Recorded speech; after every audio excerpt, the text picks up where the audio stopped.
That's right. We're going to tax the greedy billionaires. Well, good morning, everybody. My name is Igor Volsky. I'm the campaign manager of Tax the Greedy Billionaires. So good to see all of you and to have this esteemed panel. I'm going to introduce them in a second. Just a second. I'm going to hold this mic now. Setting the standard for the rest of you, by the way.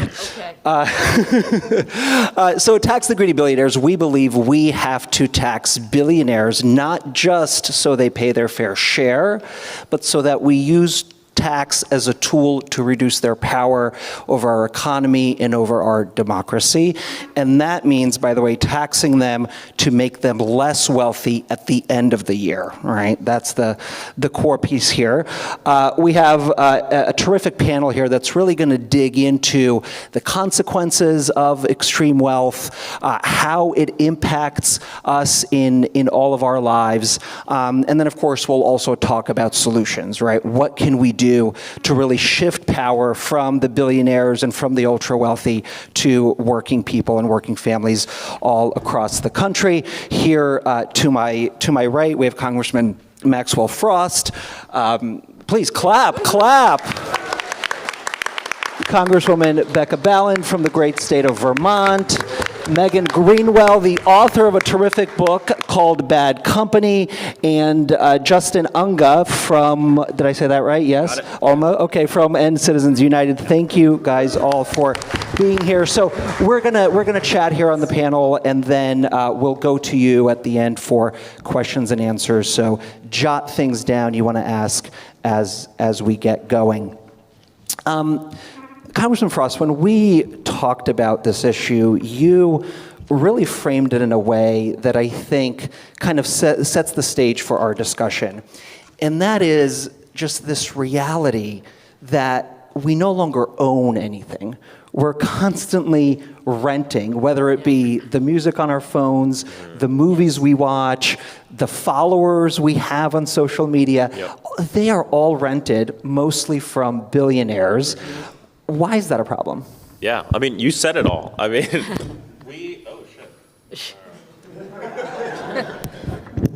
good thing I used to work in tech. I knew how to plug that back in.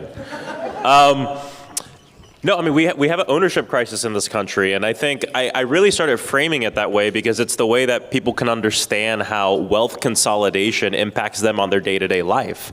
And the fact of the matter is, what's the largest asset an average working person will own? Their home. We're going down this road where less and less people are able to buy a home, maintain a home. Those who were able to buy a home in the past, especially in my district and across Florida and many states because of the homeowners insurance crisis, are being pushed out of it. Renters don't have really any power in the marketplace, especially in a lot of places in the South. And what's happening is we're owning less, which makes us not able to have security or stability. And it also means we're unable to build wealth for us and our families to pass along. And it's all part of the plan. Because the more that just the small group of people, billionaires and mega corporations, the smaller that group is of the people who own the keys to every damn thing in our society, that means they will have the most political leverage. It means when a bailout needs to happen, who gets bailed out? The people who own shit? It means everything in our economy, everything in our democracy, everything in our country revolves around those people. And that's why, and you brought up the example I always bring up to people is from the house that you live in, to the car that you drive, the phone that you use, to the music you listen to the movies you watch. You don't own anything anymore. Everything is rented. Everything is a subscription-based model, and it's going to get worse and worse and worse and worse. And even if you own something, to actually unlock the full potential of it, you'll need a subscription for that as well. And that's part of what's going on with cell phones. And it's also what's going on with cars. The more technologically advanced cars are getting, you can't do like half the thing your car is purported to do without paying a company, $100 or $200 a year. And it's really an emergency. And I think we always frame it with young people, and I think that's important. It's a uniquely difficult time in this country to be a young person trying to build wealth, but it's really impacting everybody no matter what age you are.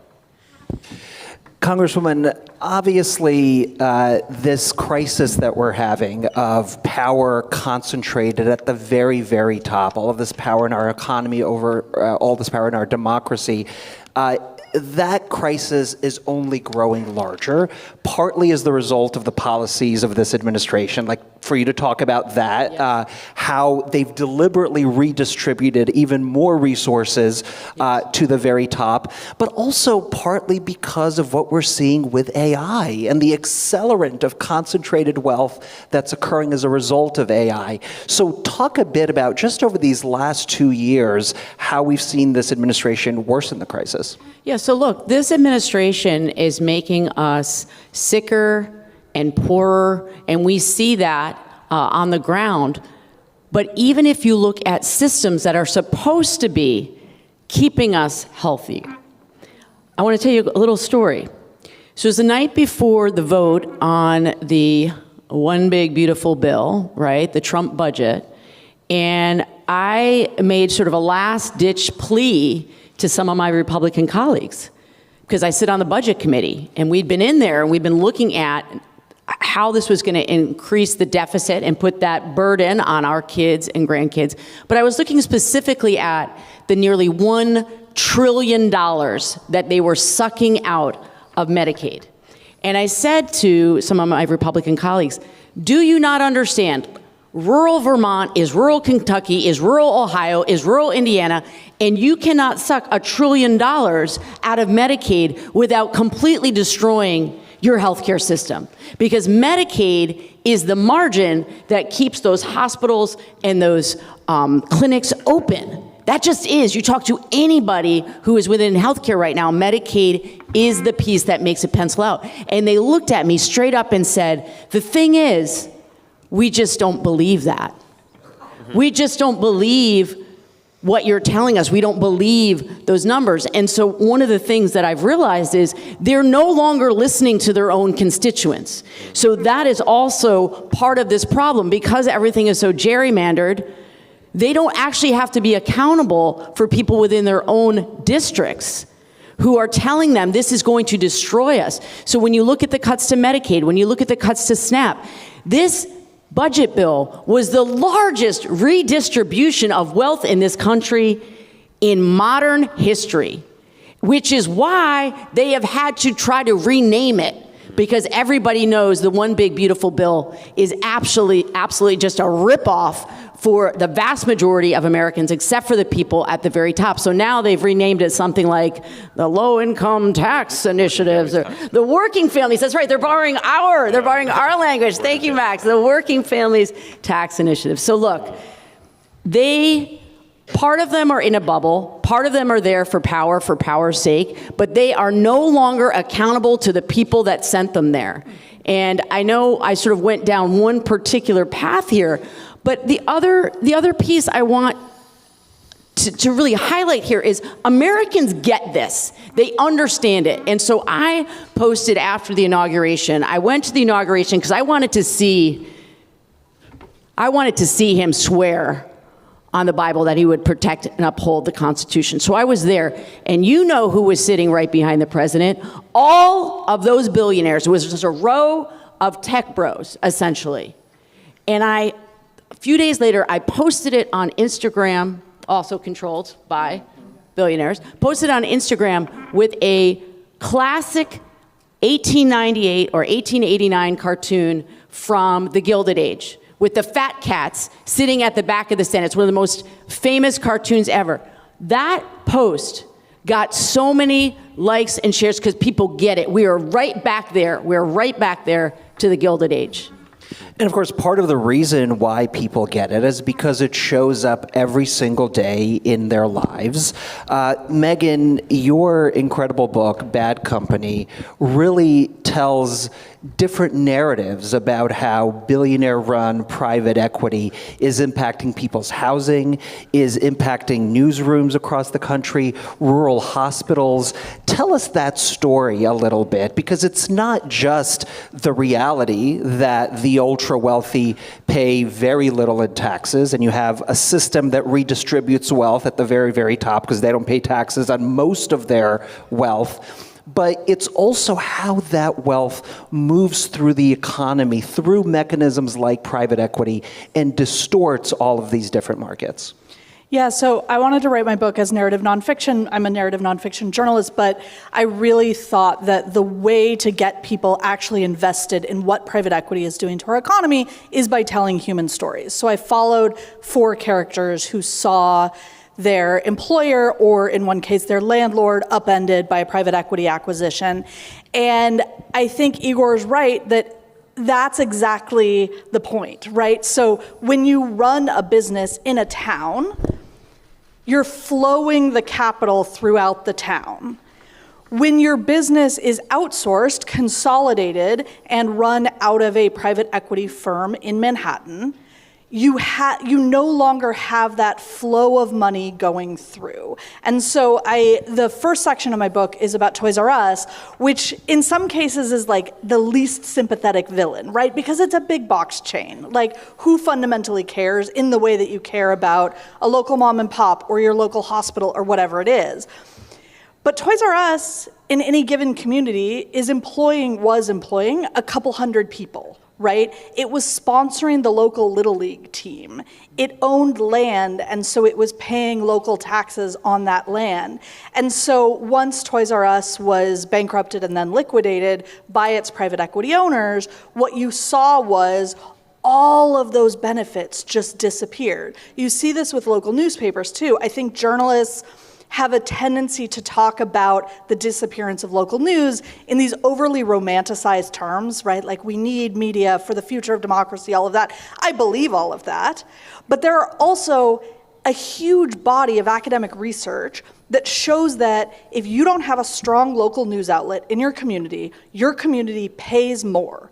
Your community's bond rating goes down. That increases tax rates. There are very specific, very tangible costs to losing these things, and to losing these things because Steven Schwartzman and all these people are sucking them up instead. They have no investment in whatever the community is. I wrote about a local hospital in rural Wyoming that was, and this is a red county even by Wyoming standards. It doesn't get a lot redder than Fremont County, Wyoming.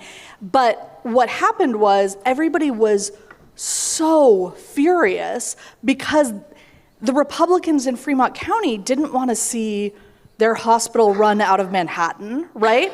And they were losing those jobs. There was one guy who is, as much of a Trumper as they get, who got so livid one night because his kid fell and, split his forehead, just needed a couple of stitches. The local hospital could no longer provide stitches after 5 p.m.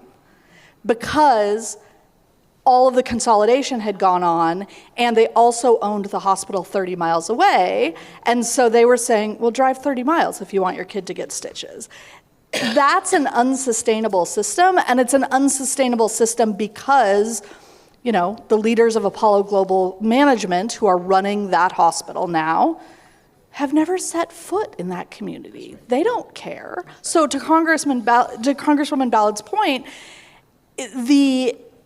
I think that so many Republicans' failure to recognize the anger in their own community is what's ultimately going to backfire against them.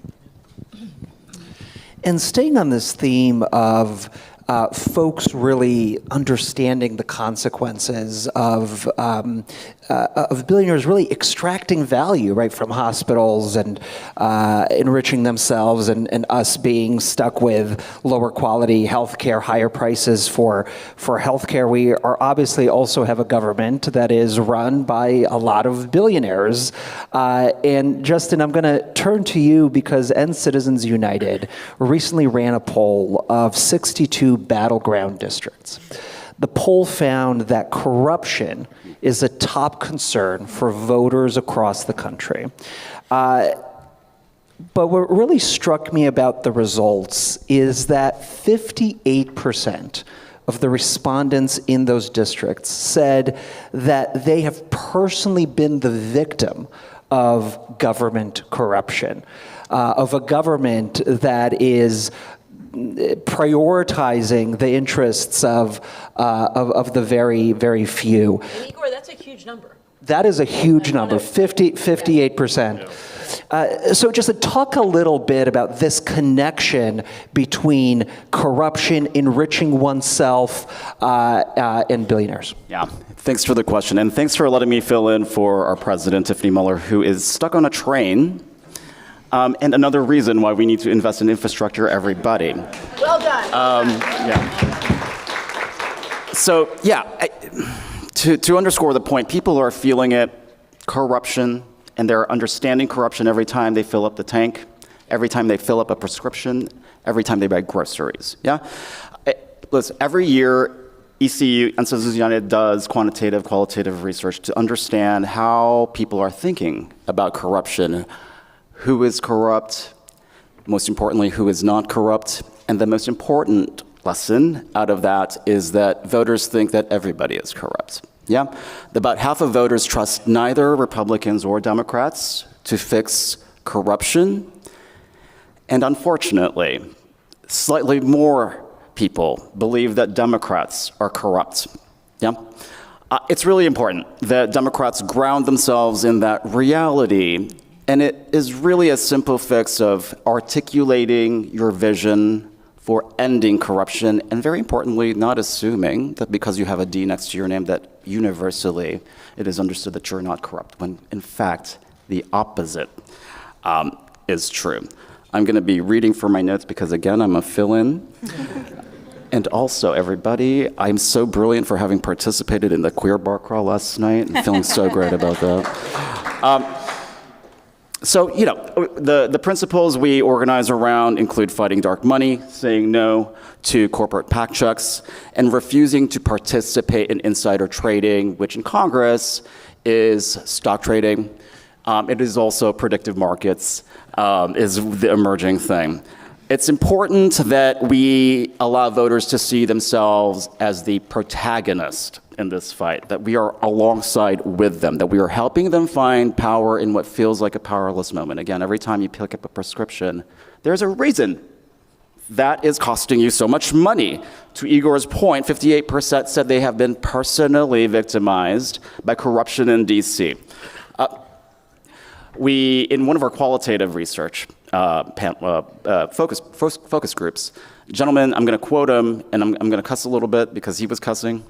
And basically he said, I don't know how DC works, but I know that shit rolls downstream, meaning people were getting rich at the top, and it's getting harder for me to pay for my kid's medicine, or I got to choose between my kid's medicine and, gosh, what are we going to put on the table to eat this week? So they may not be articulating this is corruption, but certainly they are understanding that there's a lobbyist that's helping people get rich, and they themselves are getting rich up here in Washington, D.C., or up down there in Washington, D.C., wherever we are. And they are not. The opposite is happening for them. So it's very important that we follow the example of our representatives here on this panel to, again, articulate what this means to end corruption. How does campaign finance ultimately lead to corruption? And what I'm talking about is one of every $5 spent in the last presidential election came from a billionaire. And it wasn't like thousands and millions of billionaires. It was like a handful of families, everybody. And this is what people were talking about when they say shit rolls downstream. So let's talk about it. Well, and if we're clear-eyed about it, that spending number of one of every $5 spent by billionaires, those numbers are probably going to go up. We're in a moment where the AI companies are about to go into IPO. We're about to mint a whole new number of billionaires. Wealth is going to get even more concentrated, and as a result, power is going to continue to shift upstream. Congresswoman, I want to turn to you, but I want to open it to the panel as well, because let's move to solutions. And I know the Progressive Caucus recently put out an affordability agenda that tries to get at this place of, okay, here's the problem. What do we do about it? How do we make people's lives better? And importantly, how do we make people believe, right, that government can actually serve them rather than the billionaires? Yeah, so I'll just open it up because I know everyone on here, I'm sure, has something to say on this. So I lead the Ending Corporate Greed Task Force in the Progressive Caucus. I also serve on the Antitrust Subcommittee on the House Judiciary Committee, and am part of the Monopoly Busters Caucus. You see a theme here of where my focus is. And so look,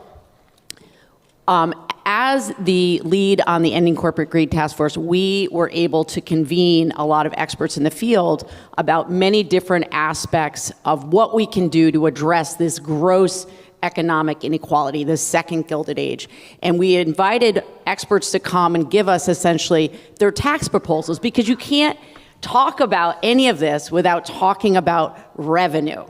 And yes, we have to have a more progressive tax code. We know that. But we also have to not just be taxing income, we have to be taxing wealth.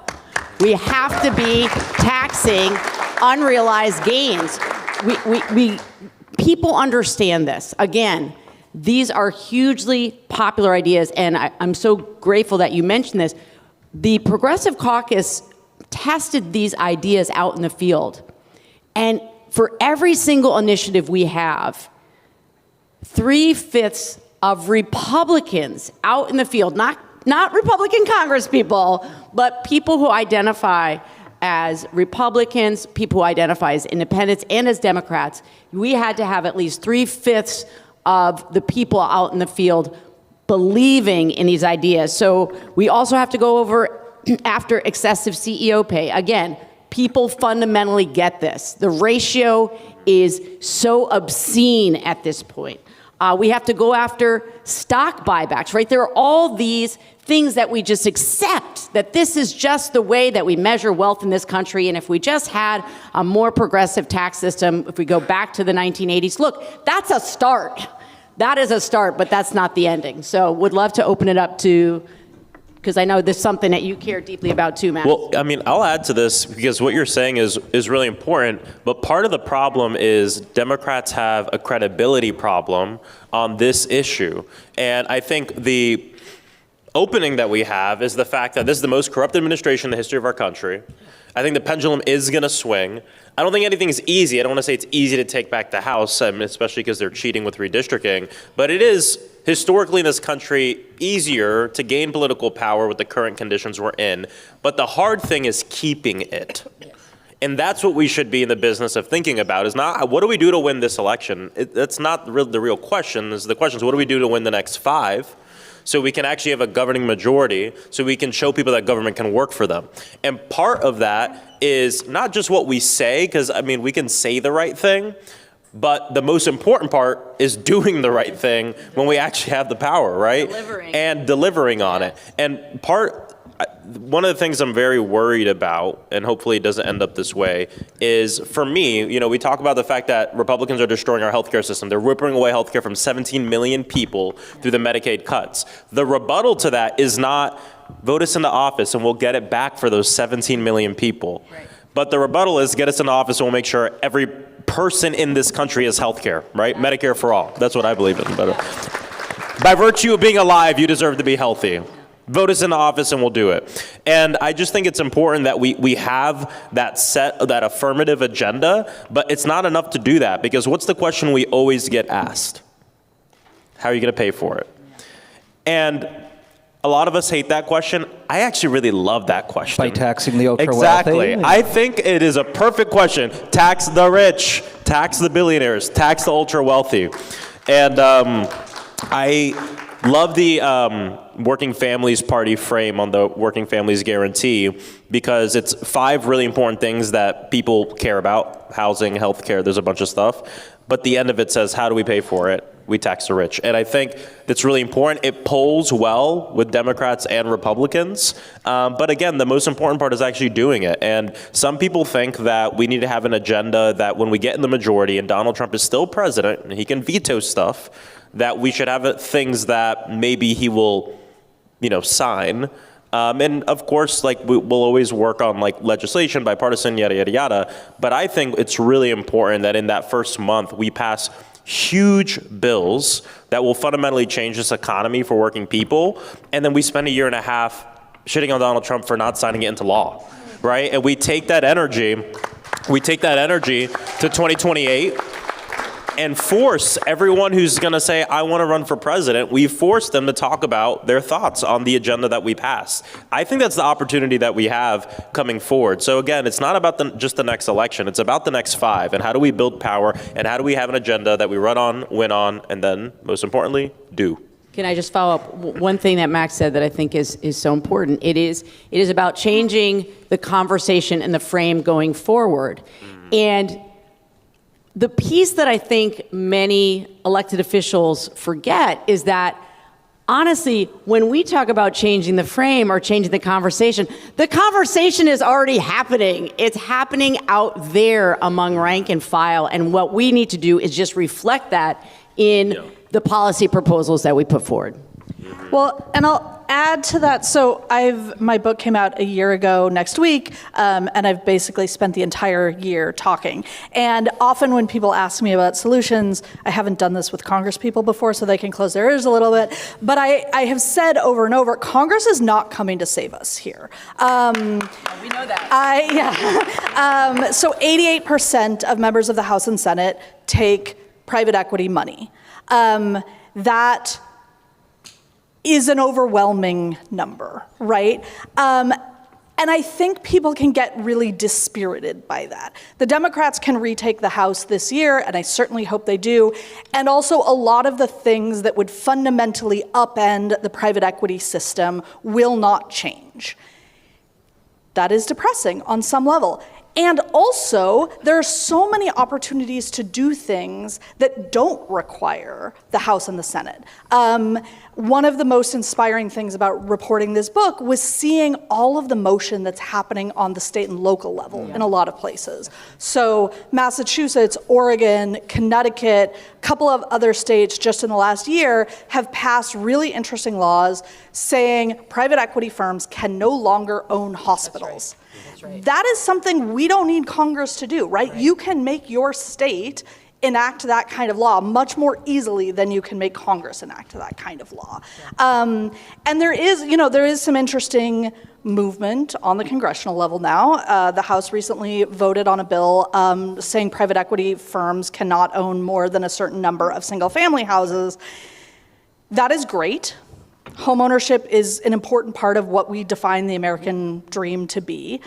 But also, private equity firms owning huge apartment complexes affect a whole lot more of us than their ability to own single-family homes. There has been zero movement on can they buy apartment buildings. So in Raleigh, North Carolina, now 35% of apartment units in the city of Raleigh are owned by hedge funds and private equity firms. That is just unsustainable. But Raleigh can do something about that without waiting for Congress to do something about that. And so I do think, one of the things I really wanted to do in my book was focus not just on what legislative change has to happen, but also stories of people sort of rebuilding their industries from the ground up, stories of people doing this as a community and using ultra-specific community knowledge to fight back against private equity firms that definitionally have no community knowledge. And so, yes, I think Congress is important. Yes, I would love to see more folks like my friends in Congress. And I also don't want us to lose sight of what we can do without them. Absolutely. Such a good point. So I think this was implicit, but I'm going to make it explicit. What all of this does to voters' voices in our elections, as you all know, 16 years ago, the court decided that corporations are people and that money equals speech. 16 years later, trust in government is at the all-time low. Yeah, and we would see that as a barrier to voter participation. People do not care about government, don't trust in government. Why would they bother to vote in government? So, what Representative Balint and what Representative Frost are saying is that when we articulate how we fight back against corruption, that is part of the antidote. What voters need to hear, and they are looking to hear, is that this person has a plan to reverse the status quo in DC, and for me to have a voice in my government. So thank you for that. Can I add something really quick on this? two things. Number one, the private equity front. And this is also a way that we can win back a lot of voters, too. I've been doing a lot of work on private equity acquisition of manufactured housing communities, which is like the last one of the last safe havens for affordable housing and home ownership. And we're about a little over 25% of all manufactured housing communities in Florida being owned by private equity. And for people who don't know how this works, when you buy a manufactured house, many of you might know it as a trailer or mobile home. I don't like to call them mobile homes because most of the time they're not mobile. But you buy that home, but you don't own the land that your home sits on for like 95% of the people. And so what's going on is private equity saw this like, oh, very vulnerable people who are renting the land that their home sits on, and a lot of them are on a fixed income. Let's buy up these mom and pop manufactured housing communities. So that's what they've been doing across the entire country, and they've been doing it in Florida as well. So they buy the community, and then they hike up the lot rent. And in many places, and they're doing this across Florida too, is they're actually they're making the people pay the taxes on the land as well for land that they don't even own. And what's going on is people have no choice. They literally don't have a choice. They have to pay it, or they have to sell their home and move, essentially. And those are the only two choices that they have. So I have a bill that I've worked on that essentially creates an avenue for the people to come together and buy the community together as like a co-op and own the land together. But I remember when I was out knocking doors on this, and a lot of folks in this community don't, vote for my party. But I spoke with one guy who was like, yeah, I don't trust any politicians. I told him about my bill. I told him I had been researching the subject, and he said, yeah, actually, that would change my life. If you guys did that, like, I would trust you. And I just think that's so important, is being able to connect the policy to the people. I think Florida is a really good case study in this, because we're a state where in the same election, we will pass some of the most progressive ballot initiatives statewide, and then in the same year elect like Ron DeSantis. And that right there is a case study in the difference between policy and politics and people. And being able to connect all that, I think, is so important. And this fight it's not only the right thing to do, it's an organizing tool. It's an organizing vehicle for, elected leaders, politicians, organizations, everybody to organize people around. And I think that's really important. And of course, we can't do it all through Congress, but we need to try. We need to try. And I say this as someone from the South. A lot of the statewide wins that we see in a lot of other places are great. We don't really get that where I'm from. And so a lot of the times, when we talk about gerrymandering, when we talk about these big corruption things, one of our only saving graces is going to be doing it at the federal level. And so either way. Yeah. Becca. So just, you reminded me, Max, when you were talking of the conversation that you and I had when we were coming in, that so much of this is about better storytelling, about how this connects to Americans on the ground, because Americans know, because they respond in this way to polls over and over again, they believe that billionaires at this point are a threat to our democratic way of life in this country. And when we can connect these dots, and I just want to give a shout out to her terrific book. I'm partway through it. It's really, really good, about talking about private equity. You talk about the housing. There it is. Yes, exactly. Thank you for the prop. And I was telling Megan here how I had an offline conversation in the House Judiciary Committee about the ways in which private equity are even impacting little leagues and soccer leagues and these things that we assume are just going to be owned by people in your local community. Yeah. And so they start to connect the dots in ways perhaps they hadn't before, that private equity seemed like something that didn't touch them. And now they're realizing actually it's touching them at every possible level. And they see that as a threat to democracy and the way of life in their small towns across this country. I'm going to ask one final question before we get into a Q&A from all of you. And that brings me back to the topic of AI. We have seen such incredible backlash across the country, particularly from young people. And I think part of that is rooted in this question of control and power, and just the visceral disgust that people have over the reality that a small number of billionaires in hoodies want to suck away all of our agency, all of our ability to make decisions about our own lives and our own future and our jobs in order to make more money for themselves, right? We're called tax the greedy billionaires for a reason here. It's all about hoarding as much wealth and power as possible. And over the last couple of weeks, we've seen members of Congress put forth different tax ideas in order to restructure the tax code in this reality of AI.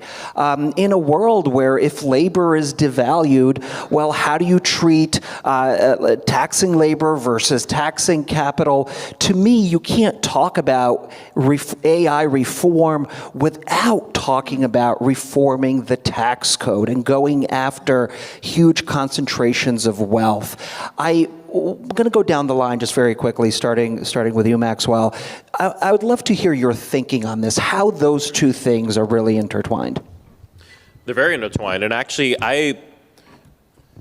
one of the things I think is really important in the AI conversation is, well, number one, it's want everyone to understand that Congress, there's a huge knowledge gap on all technology. And it's a huge problem. It's part of the reason why we don't see really any legislation passed by Congress to regulate any technologies, but especially AI. And it's part of the reason why when we do it, it's usually written by industry. That's right. And I think a really good example of this, I always bring up, is what's happened with social media. That essentially Congress has not done anything and in many ways made it worse over the last few decades. Now we do have an emergency of our data being misused, data privacy, children keeping them safe online, all this stuff. And then the big solution Congress comes up with is like, let's ban TikTok. That's like gonna fix everything, and it didn't fix everything. In many ways, it made it worse. But we don't want to get to the core of the issue, which is our data being used against us, right? And it's a very similar thing with AI. I actually think on the AI front, something we should do is lean into the hardest conversations, because I think it'll help us solve everything else. And for people who don't know, I'm an artist. I went to art school, and so I do a lot of work in the creative economy. And I think the impacts of AI on creatives is one of the hardest questions to answer, but one of the most important. Because if we're able to do that, if we're able to figure out what does it mean that AI is writing a song that used all the other songs written by every songwriter in the history of humanity, and what does that mean for pay, the value of work? What does that mean for who owns this and that? Figuring that out and how it's going to center the songwriter, like the human, and not the technology, is going to help us answer all the other questions that people are asking about AI. But another thing I think is really important is, and this goes back to general wealth consolidation, is the more these people have been able to consolidate wealth, political power, and rig our democracy, essentially, the more they've been able to essentially suck away things that government used to do, and they do it, and they own it, and they're the ones that decide what the terms are on. Yeah, and I think this is really important, because when I talk about AI, like, we're not anti-technology, right? But what's going on is we have a set of billionaires that are doing all this innovation and deciding what it's going to mean for our lives. And then when you ask about your job, they tell you, well, it's here to stay. And it's like, what does that even mean? Like, you're forcing this on me. Government used to be the leader in innovation. I mean, it's the reason we have the internet, is because the government. And I'm just really concerned about the fact that anything new nowadays, anything technology-wise, comes from the same four dudes in hoodies. And they're the ones that seem to be deciding how the government will react to it, because they have unlimited amounts of money in our politics. And I think it's a huge, huge problem that government has essentially given up innovation to private corporations that get to decide what it means for our daily life. And we see this in a lot of different things. Of course, they want to privatize the postal service. They want to privatize Social Security. It's like little by little, and this is what an oligarchy is, when we're giving core functions of the United States government to billionaires. And then we essentially have to talk to them to figure out what it means for our lives. It's horrible, and I think this is kind of the biggest problem with AI and everything. Is, of course, there's conversation about the technology itself, but it's also like, who owns it, and what are they deciding on what this means for us and our environment and work, and it's just wrong. So. And just to put a finer point on it, Max, I agree with everything that you said, but let's just like name the thing that's happening here. It's theft. They are stealing information, creative pursuits, and they are making money off of other people's creations. Yep. So we have to, right? And I know you're so good at this, but it is theft. Yeah. And you talked about the 4 guys in the hoodies, right? The 4 guys in the hoodies who are paying a lower tax rate than the person who cleaned my room in my hotel this morning. Yeah. People know how disgusting that is. And so we have to get at how is it that we are taxing these unrealized gains, we're taxing asset appreciation, right? Mm-hmm. Because if we're just looking at the tax rate on income, we're never going to get at that. They're going to have so many loopholes to jump through. Mm-hmm. The other thing that you touched on that it's just so important that we call this out. You said government used to be the driving engine for innovation. Under this administration, the cuts to research and science, we have some of our best thinkers all going to Europe to be able to pursue their science and their innovation. These are the same families of scientists who came here during World War II because this was the safe place to be, to escape fascism. So I just want to make sure, we haven't talked enough about fascism and how it comes into play here, but I want to make sure other folks get a chance to weigh in here.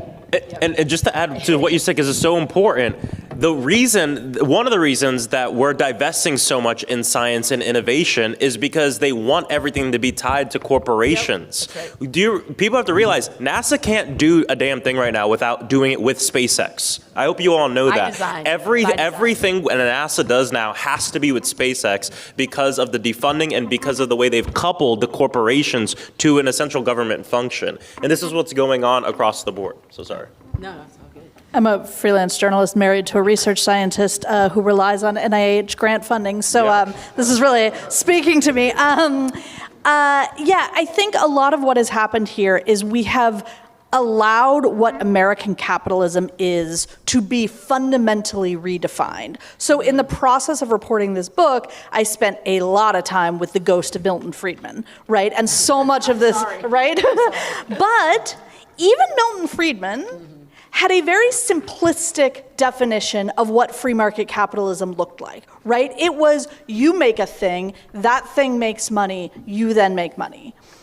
Between the carried interest loophole, the structure of private equity, so for folks who don't know, the fundamental problem with private equity is you take out loans, if you're the private equity firm, you take out massive, massive loans to buy a company.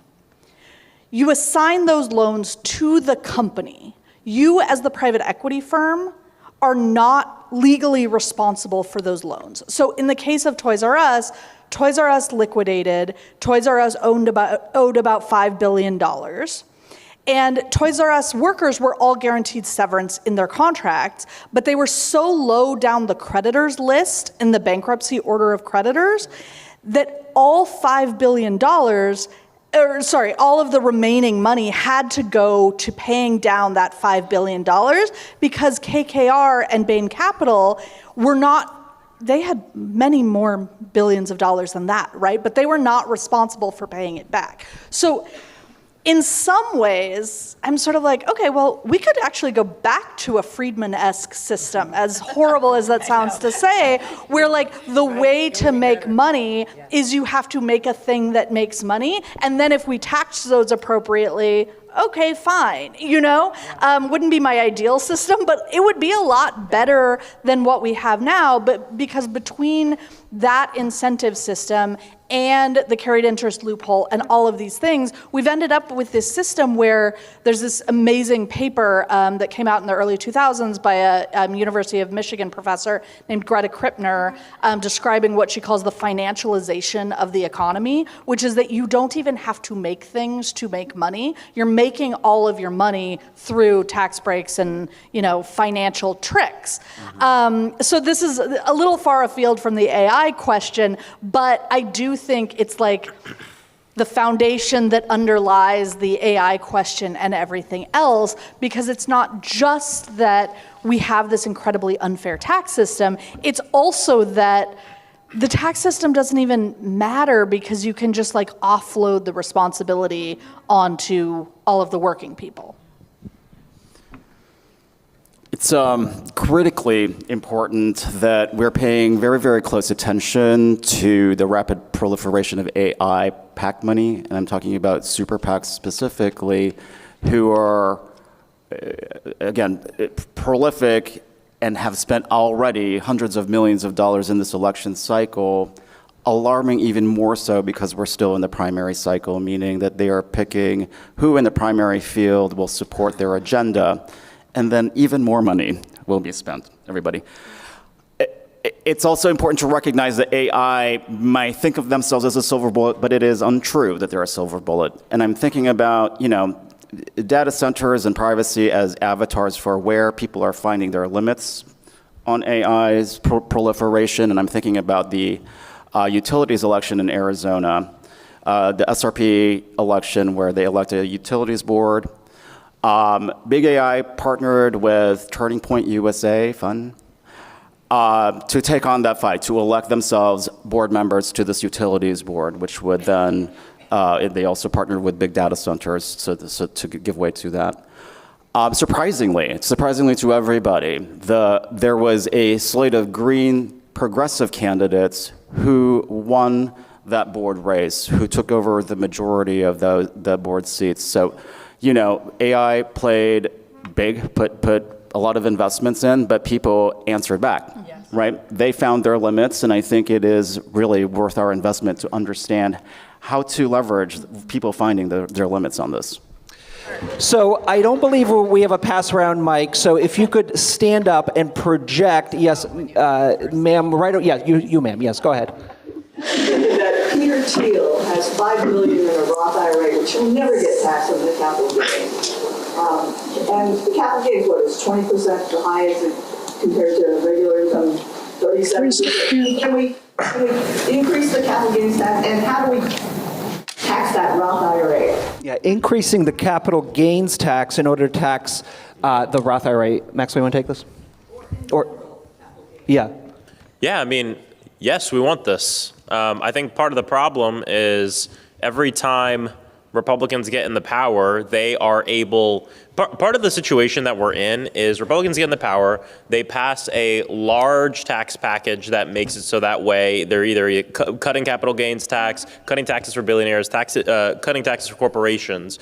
But again, the Democratic problem is when we get in, we have a hard time even bringing us back to where it was before, because there'll be large parts of the, not I don't want to say large, but people who don't want to add taxes and at all.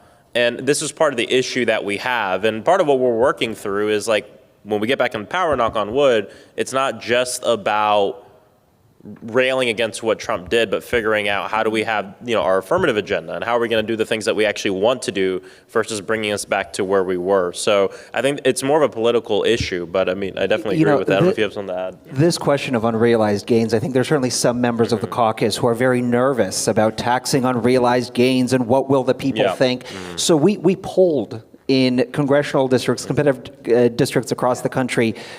Are people concerned about taxing unrealized gains? And it turns out it was very popular, taxing those unrealized gains. Of course. Of course it is. Congressman, did you want to get on the capital gains question? This is the piece that people understand, that when you look at something like a Roth IRA, this was supposed to be a way for regular people to sock money away so that they could actually have dignity in retirement. That's what that was about. It was never supposed to be allowing billionaires to continue to suck the worth out of this country. And so it was never designed for that. And we have to be more aggressive. And to Max's point, it is about listening to what people are telling us on the ground, which is that they believe the billionaire class is a danger to democracy, and we have a responsibility as elected officials to be doing whatever that we can to be protecting that democracy. My friend Brad over here. I have lots of questions, but the one I will ask is something, and you probably know the actual number, something like, what is it, 35% of all the assets that are managed by private equity come from pension funds, mostly public pension funds. So like, Oh, see, getting ready. I love talking billionaires are the villain, but labor unions, federal employees, our retirements, I mean, I don't know how many people have pension funds here. We are investing in our own destruction. And I have no idea what to do about it. Yeah. And I don't know anybody, I don't know, how to address this. God, I love talking about pension funds. Thank you. So yes. Like a third of the money? I think it's more these days. I don't know the exact percentage, but it's a lot. So if you are in a public pension fund because you were a teacher, a nurse, a firefighter, what have you, a huge percent of your pension is invested in private equity. Actually, on some level, it's the easiest thing to at least try to do something about, because if you are a member of a public pension fund, you have a vote in how that public pension fund acts, and public pension funds have participant representatives on the board. So it is the rare kind of board where there are rank and file workers as opposed to just the billionaires themselves. And so you can go speak in front of those boards if you are a member of the pension fund and say, look, I object to my money being spent in this way. Obviously, you need more than 1 or 2 or 10 people, but we have seen this work. So in the case of Toys R Us, which I mentioned before, the workers were so furious that they weren't going to get the severance that they were guaranteed in their contract, that what they did was they went and spoke to the pension fund boards. They went all over the country, and they said, you're working people, we're working people, we are getting screwed out of the money we are contractually guaranteed, and you have the power to do something about it. And in multiple cases, at least temporarily, those pension fund boards suspended their investments with the relevant private equity firms until they agreed to, they wouldn't call it severance, they called it a hardship fund, but until they agreed to fund those workers. So there is something very elegant in the sneakiest way about how private equity firms talk about pension funds, because they're saying, we need, if you're a nurse, a teacher, whatever, you served your community, we have an obligation to be as ruthless as possible to fund your pension. And basically every pension fund in the country is dramatically underfunded. So yes, they have an obligation to fund those.